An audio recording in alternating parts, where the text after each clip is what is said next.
اگر یہ ارادہ اور یہ نیت آج ہم نے باندھ لی تو مجھے امید ہے، ذکر تو ہم کر رہے ہیں، ذکر کی دولت تو ہمیں ملی ہے، لیکن یہ عزم اور ارادہ پختہ کر لیا تو یہاں یہ سفر ہمارا کامیاب ہو جائے گا۔ کیونکہ اللہ تعالیٰ فرماتا ہے میں بندے کی نیت کے قریب ہوتا ہوں۔ جب وہ عورتیں، جب وہ مرد، جب ہم سب یہ عزم کریں گے کہ ہم نے کسی پر ظلم نہیں کرنا، تو پھر اللہ تبارک و تعالیٰ کی توفیق، اس کی مدد ہمارے شامل حال ہو جائے گی۔ وہ جو فرشتے ہیں جو اللہ تعالیٰ نے مقرر کیے ہیں اپنے پیاروں کے لیے، جو ان کے راستوں کو آسان بناتے ہیں، جو ان کی مدد کرتے ہیں، جو ان کے لیے اچھے کلمات بولتے ہیں، جو ان کے لیے دعا کرتے ہیں، وہ فرشتے آپ کو اپنے جلو میں لے لیں گے، اپنے گھیرے میں لے لیں گے۔ وہ اللہ کی رحمت کہ میں کسی پر ظلم نہیں کروں گا۔ ہمارے اس معاشرے میں ظلم کی صورتحال بے حد خراب ہے۔ قبائلی صورتحال کو دیکھیں تو ایک قبیلہ دوسرے قبیلے سے لڑ رہا ہے اور بے دریغ انسانی خون ضائع ہو رہا ہے۔ کبھی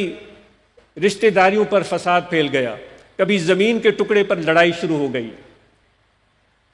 کبھی کسی معمولی وجہ سے کوئی جانور کسی کے کھیت میں گھس گیا، اس پر لڑائی شروع ہو گئی، اور پھر وہ سینکڑوں لوگ اس میں ملوث ہو گئے، اور پھر وہاں سے قتل و غارت گری شروع۔ آج میرے ذکر والے بھائیوں، میرے دوستوں، ہم وہ لوگ ہیں جو اپنے آپ کو ذکر والا بولتے ہیں، ہم نقش بندی ہیں، ہم محمدی ہیں، ہم حضور علیہ السلام کے ساتھ محبت اور ادب کا رشتہ رکھتے ہیں۔ ہمارے لیے ہم بہترین مثال ہمارے حضور علیہ السلام کی ہے۔ کبھی بھی ہتھاں حبیبن کدہ کو نہ دکھویو۔ بٹائی صاحب نے حضور علیہ السلام کی وصف بیان کی ہے کہ حضور کے وہ مبارک ہاتھ تھے، حضور علیہ السلام کے وہ مبارک ہاتھ تھے کہ ان ہاتھوں سے کبھی بھی کسی کو رنج نہیں پہنچا، کبھی بھی کسی کو تکلیف نہیں پہنچی۔ آج یہ عزم کر کے اٹھیں کہ آج کے بعد جو پہلے ظلم کیا ہے اس کی معافی مانگیں گے، اس کی تلافی کریں گے۔ اگر کسی کا مجھ پر قرض ہے تو میں دل و جان سے کوشش کروں گا، میں پوری محنت کروں گا کہ اس کا قرض ادا کر دوں۔ اگر کسی کی زمین پر میں نے قبضہ کیا ہے، آج کے بعد سب فقیروں یاد رکھو، اس کے بغیر آپ کو جانا نہیں ہے، میں نے کسی کے پلاٹ پر قبضہ کیا ہے، کسی کی زمین پر قبضہ کیا ہے، میں ارادہ کر کے اٹھوں گا کہ وہ پلاٹ، وہ زمین مجھ پر حرام ہے، جس کا حق ہے اس تک پہنچے گا۔ آپ چاہتے ہو کہ اللہ آپ پر فخر کرے؟ آپ چاہتے ہیں میرے آقا و مولا حضرت صلی اللہ علیہ وآلہ وسلم کی ذات آپ پر فخر کرے؟ آپ چاہتے ہیں جب قیامت کے دن ہم اور آپ اللہ تعالیٰ کے حضور میں حاضر ہوں تو اللہ تعالیٰ ہم پر خوشنودی کی نظر ڈالے، خوشنودی کی نظر ڈالے؟ آپ چاہتے ہو کہ حضور علیہ السلام جن کی دربار پر جانے کے لیے ہم سب تڑپتے ہیں، جن کی خدمت میں حاضری کے لیے ہم تڑپتے ہیں، کیا تم چاہتے ہو کہ جب تمہاری حاضری یہاں بھی حضور علیہ السلام کا جلوہ موجود ہے، آپ موجود ہیں؟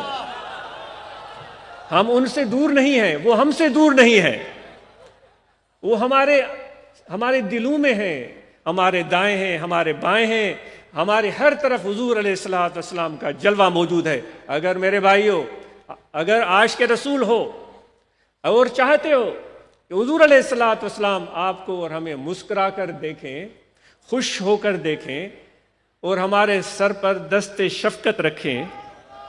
اور کہہ دیں کہ یہ میرا امتی ہے، اور فرما دیں کہ ہم اس سے پیار کرتے ہیں،